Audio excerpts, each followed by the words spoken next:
Let's move on to the next question. Who was the biggest winner from the James Harden, Ben Simmons trade here?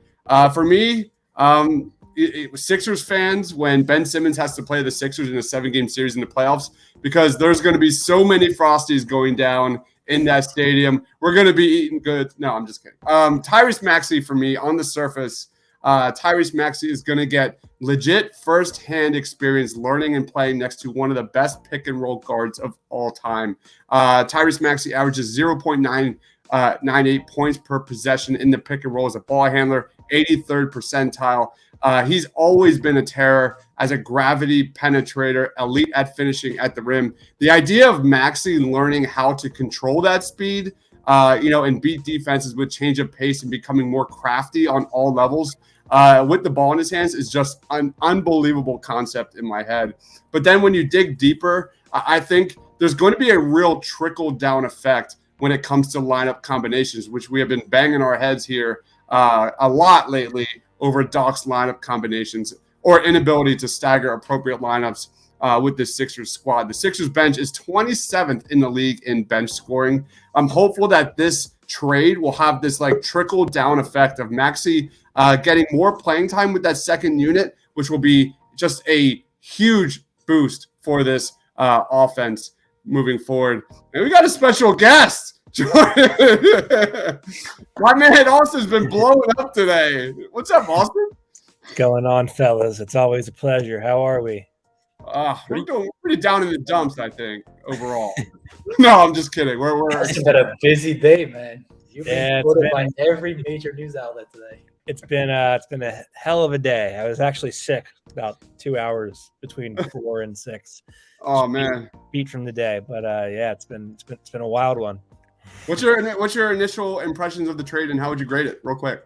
I think the most important thing in all of this is that James Harden opted into his deal for next year. Why does that matter? Why is that important? Sure, there might be a behind the scenes non-binding agreement that he'll be extended on August 10th as soon as possible. But let's say that doesn't happen, right? Let's say they take this into next season. You are essentially being afforded a trial run of James Harden before extending him to a long-term deal. And let's say after next season, there's clashes with Embiid. It's not working. He looks older. He's checked out. You don't have to extend him. And then in that case, you open up money and free agency, and you can do other things. You have flexibility to do that. And it only costs you a guy who wouldn't play for you and 2 role players. And that opt-in, that singular decision to opt in, revives the longevity of this era of Sixers basketball. It truly does. Well, how much would that extension go for? Almost like $300 million, right? I believe it is something in the vicinity of $270 million. Yeah, that's a lot of money. So I think that is the key point there. The Sixers get 2 years to look at Harden. Now they very well might on August 10th, Woj bomb. They've signed him to a 5-year max. In which case, then it's over. There's no point. But you don't have to make that decision. You don't have to do that yet. And especially, what is Harden going to do if he's upset you didn't offer him the extension? Ask out again, a third team? True. like, come on. Start the countdown now, Austin. He's going to act out in 12 months. Yeah, this was by and large a monumental win for the Sixers, and they played it right down to the wire. They played it perfectly. They planted bombs along the way, and they really. I don't know whether Harden gave the Nets definitive wording here, but I would say that they certainly created the illusion or the image that, oh my God, we're not going to get him. So we're not going to sign him again this offseason. We got to get something for him now. And that is where they are right now.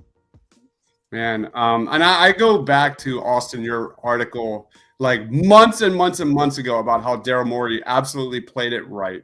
And here we are sitting on the cusp of just an amazing time for the Sixers, getting ready for the playoffs in the midst of an amazing season by Joel Embiid. I'm going to throw it to you, Sean. Who was the biggest winner? Real quick. Yeah.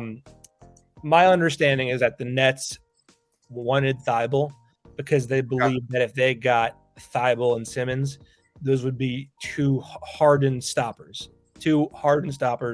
on the wings that they could leverage in a series against the Sixers in the playoffs to try to, I guess, neutralize Harden's impact. And, that would be a sneaky thing. And I think the Sixers knew that. And that was why they went with the 2 first-round picks instead, one of which, by the way, there is a chance that pick does not convey, but rather turns into a second rounder plus $2 million in cash considerations. So all around, the Sixers played this right to the very last minute. All week we heard Thibault, Curry, Maxey, Drummond, this guy, that guy, picks, Ben Simmons. They got it down to 2 role players who are essentially replacement level players, if you will, Ben Simmons and 2 picks. This was an incredible win for the Sixers. Yeah. Fully agree. What about you, Sean? Who was the biggest winner from this Sixers trade? I'm going to give it to Joel Embiid for this. And just because I think Embiid has shown such faith in this franchise, in Morey, for the handling of this really difficult situation throughout the whole thing. And to end up being kind of rewarded in the end with this, I think is awesome for him. He deserves it. It's very cool. I think they're going to be great together. It's very exciting to see what these two are going to look like alongside each other. I really just can't wait to watch them in their first game. See some more pick and roll action between them, see what Harden looks like with a legitimate star big man. And also when we think toward looking toward the playoffs, obviously there are some defensive concerns when we talk about on the wing and beyond with this team. But I think that the offensive workload that will be taken off Embiid by Harden being here will allow Embiid to dominate even more defensively, which I think will increase the ceiling of the Sixers team and overall just help the chances of winning. So I'm thrilled for everyone that this got done. I'm especially excited that we didn't have to touch any of the future core or any of the long-term pieces of this team. And I'm just couldn't be happier that it got done the way it did. What about you, Thiago? Yeah, so a couple points on defense, because the national discourse around Harden is the fact that he doesn't play defense. And that is actually could not be farther from the truth. One of the things that Harden does extremely well that the Sixers lack is the ability to defend size. So you replace a guy like Curry with a guy like Harden, who has played minutes at power forward and small forward with Brooklyn. That makes the Sixers more diverse defensively. So that's the key point there to call out. The Sixers need size the perimeter as defender. And he also averaged 8 rebounds a game. What is the thing that the Sixers lack the most this year so far is rebounding. So those two things should impact the Sixers positively defensively. Offensively, from the standpoint of what Sean talked about in terms of the mesh with Embiid, there are some fit concerns. We can talk about it in more detail, but you're talking about a guy who we've seen how many times we've seen Joel duck in the post and never get that pass, right? Yeah. I mean, now you got it hard, man. He can make that over-the-top pass. Yeah. If Joel wants to screen and roll, it's going to be right there in his pocket, ready for him to dunk. So the fit offensively, there's a lot of things to be excited about, obviously. But I will point to defense. Like, he's not a zero defensively, and he fits a couple of things that the Sixers drastically need that they didn't have with Curry and those guys. So keep an eye out for that. Love it, man. What about you, Rob? Yeah, I mean, I think it's a great point from the defensive side of things that Thiago just made, because as much as I love Seth Curry and his shooting, I mean, Kevin Huerter just stands out in my head from last year's playoff series. I don't think that happens as much per se to a James Harden. But I'm going to go with an underrated winner of this trade, Tobias Harris. Absolutely. Yeah. I said this to my dad today. Go, yeah. Rob, I'll let you finish, but I have a rant too for that. Yeah. Yeah. And look, I don't know if it lasts beyond this season. If it does, great. But what this allows Tobias to do is be who he is, right?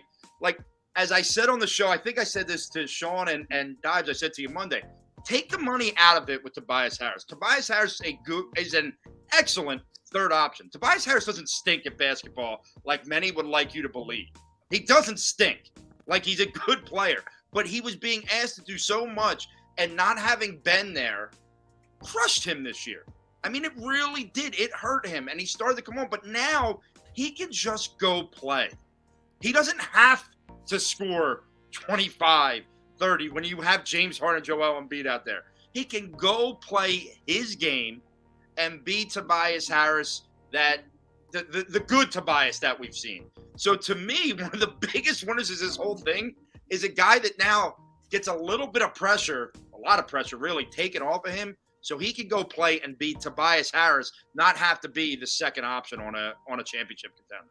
What about you, Austin? So with Tobias Harris, this also kind of is adjacent to Seth Curry in a lot of ways.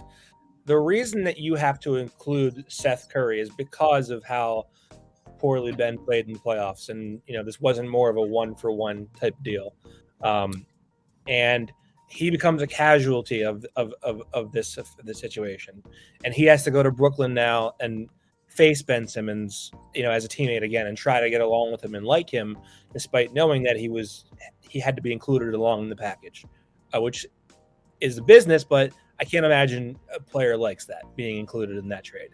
Tobias Harris, through the boos, the incessant booing, the constant criticism, the fact that nobody really appreciates his good nights, but they certainly love to tell you about his bad nights.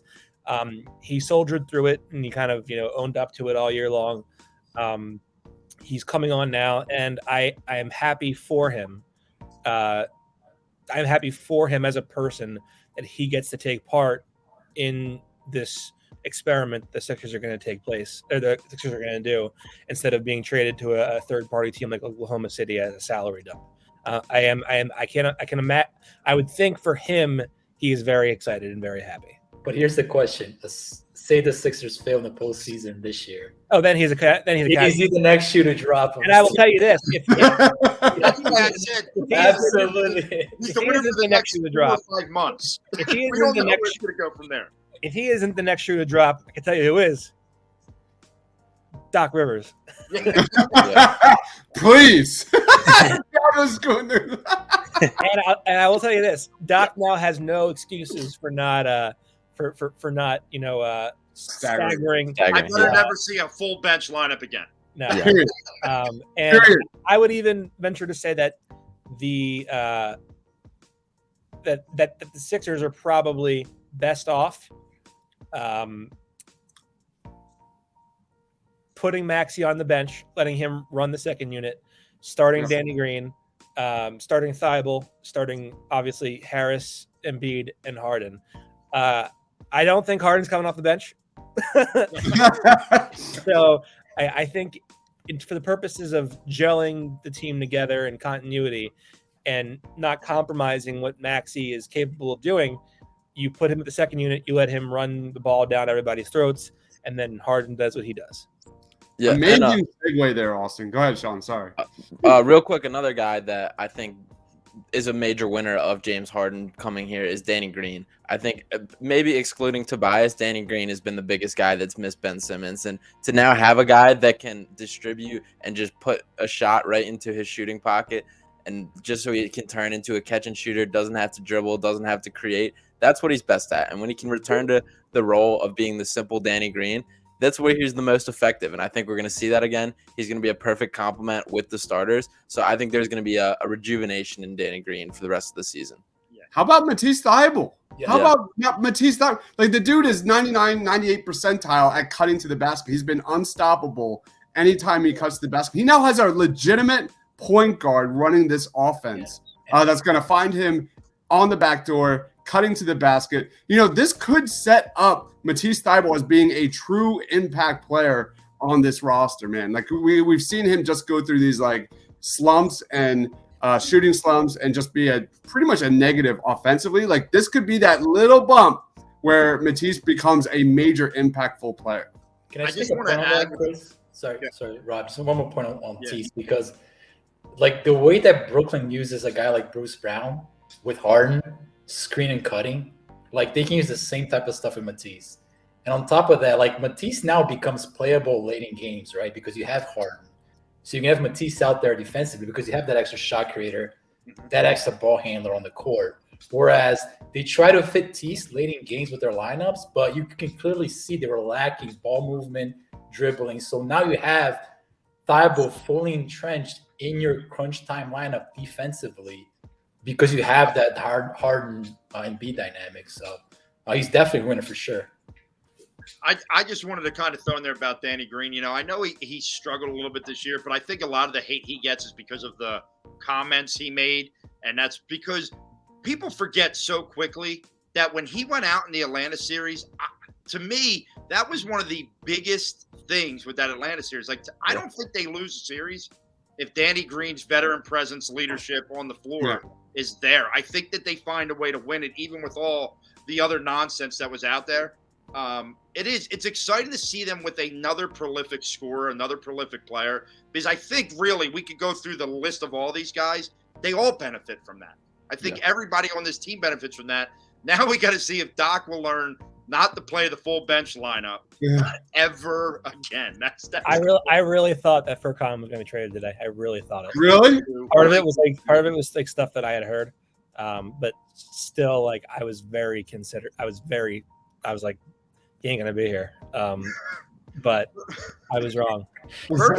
Again, man. Furkan is my Nate Brown. If you guys remember, of course, Nate Brown lasted here for like 5 years and caught like 2 passes total, and you didn't have any like. He just seemed to always be here. Like I don't think Furkan will ever leave. Like they even tried to let him leave, and then they re-signed him. Like I would consider like a Reno Mahe. Or something along that. Or a Jalen Rager. Is he busting a Chicky and Pete's too, like Reno used to in the offseason?